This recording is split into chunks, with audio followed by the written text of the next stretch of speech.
You are watching 2+U Nevada. So excited to be here at the beautiful Dragon Lights Reno with Huiyuan Liu, the event manager for Dragon Lights Reno. We are so excited to have you back in our community. Thank you. So glad to be here too. Now you just started up over the weekend, and you're going to be here for more than 2 months. Yeah. What is fantastic is Dragon Lights Reno is now in the fall. So when we change hours, it's getting darker earlier. Exactly. Families have a better opportunity to get their kids out, of course, before that bedtime. Yes. Yeah. We start at 6 these days, so and it goes until 10 p.m. That's fantastic. And then you told me next month when we, what is that, spring forward, fall back. So when we fall back, the hours will also adjust. Exactly. So it changes with the daylight time changes from now until November the 1st. We're open from 6 p.m. to 10 p.m. And then starting from November the 2nd, we'll be open from 5 to 10 p.m. because the sun sets earlier. So Huiyuan, what are we seeing behind us?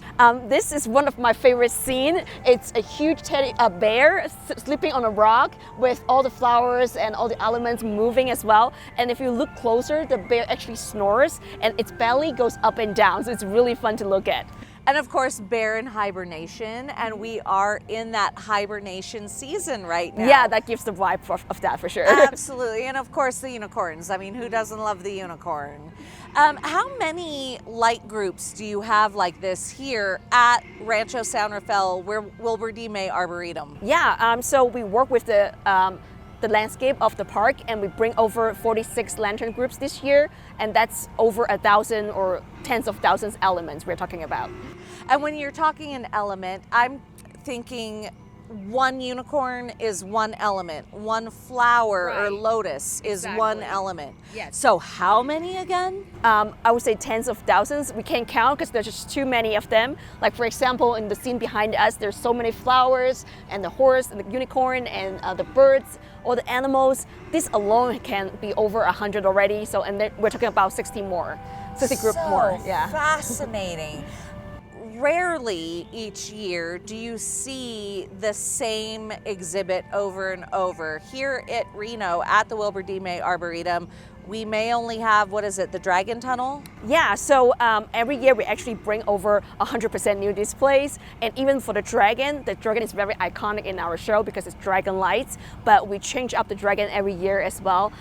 In year one, when we did it the first time in 2018, it was a 200 feet long dragon that we placed in the center lawn in the Arboretum. But then we changed to another one that's like an eternal last year. And this year it's changed again to another shape and another color. So people will be surprised when they come to see it.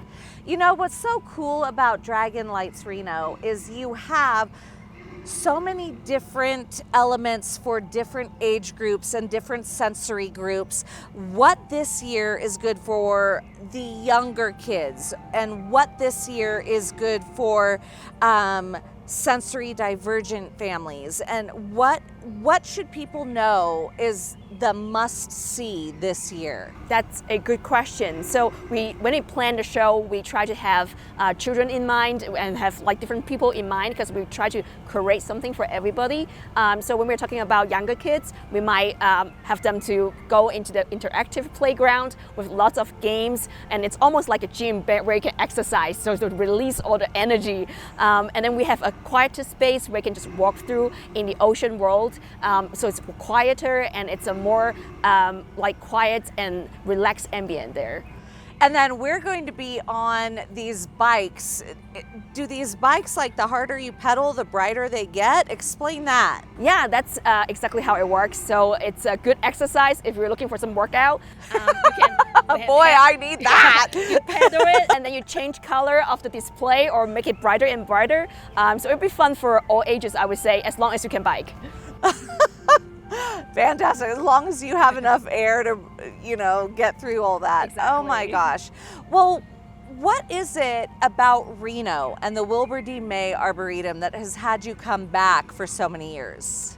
First of all, we really like the city because it's the tiniest, biggest city, and it's easier to reach the community here, I feel. So over the years, we've built a really good audience base, and we're getting more and more sponsors and partners over the years to join us in Dragon Lights. And then with the Arboretum, we see the changes here as well. They're adding more trees and plants, and that works really well with the displays because they just like integrate so like they blend in so well with the display here.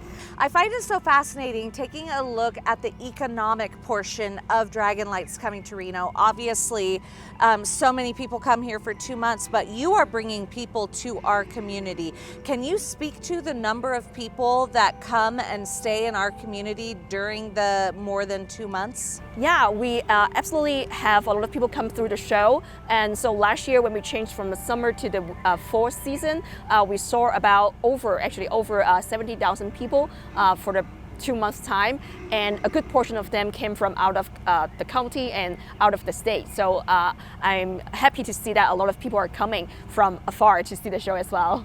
If you're looking to get tickets, what's the website? It'll be dragonlightsreno.org. Thank you so much for hosting us. Thank you. You're watching 2+U Nevada.